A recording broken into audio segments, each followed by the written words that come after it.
Assalomu alaykum.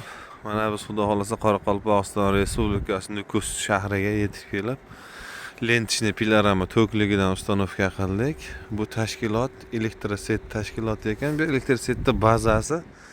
Ular nima qilmoqchi? Mana bu endi yog'och talvalar hamma joyda spisat bo'lyapti. Shularda o'zlarida ehtiyoj bor ekan, taxta qilib foydalanib ishlatishmoqchi. Mana shu talvalarni kesib, xudo xolasa chiroyli qilib taxta qilib durust qilib tayyorlab beramiz. Bular o'zlari beton stalba quyishar ekan. Shu beton stalbalarni bir-biriga taxlab qo'yish uchun tagiga paddon qilib foydalanishga taxta sotib olish turgan ekan.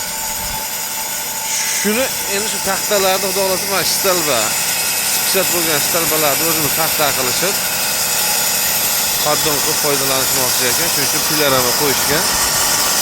Xo'sh, Nukus shahriga qo'ydik buni.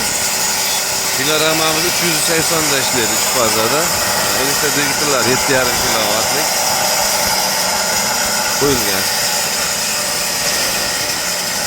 Komplektatsiyasida mana 4 ta, 3 ta zapatlari, bitta o'zida arrasi bor. Va bitta chaqlaydigani. Chaparas sochadiganlari hamma yo'g'ini komplektatsiyasida berdik. Mana xudo xolasa yog'ochlar chiroyli qilib stalbalarni mana shunaqa holatda dumaloq bo'lgan, ichlari oppoq bo'lib, mana brus holatiga kelyapti. Paddon qilib foydalanishaveradi razmerga qo'yib. Relslari 10lik shvellerdan, hammasi yangi materiallardan tayyorlangan. 23 edi razmeri.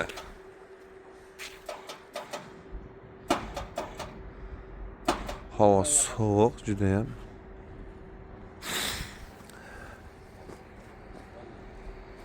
Qani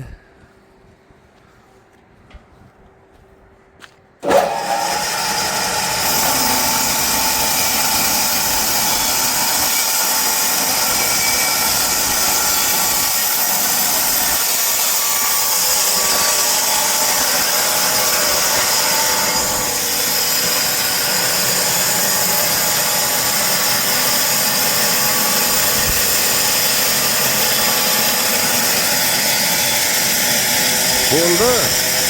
Bo'ldi. Ha, bo'ldi.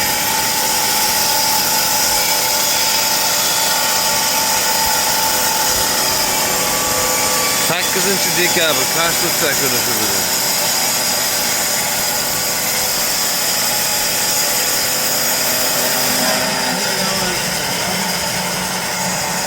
Mana xudo xolasa. Qalay, og'a? Zo'rmi? Tagani ham kelsan. Brus holatiga keltirib qo'yamiz. Xullas kimga mana shunaqangi uskunalar kerak bo'lsa bemalol mana ekran tagida raqamga murojaat qilaverasizlar. Qo'ldan kelgancha tayyorlab ustanovka qilib beramiz. Hamma ishlarga boj ko'ngilli bo'lishguncha.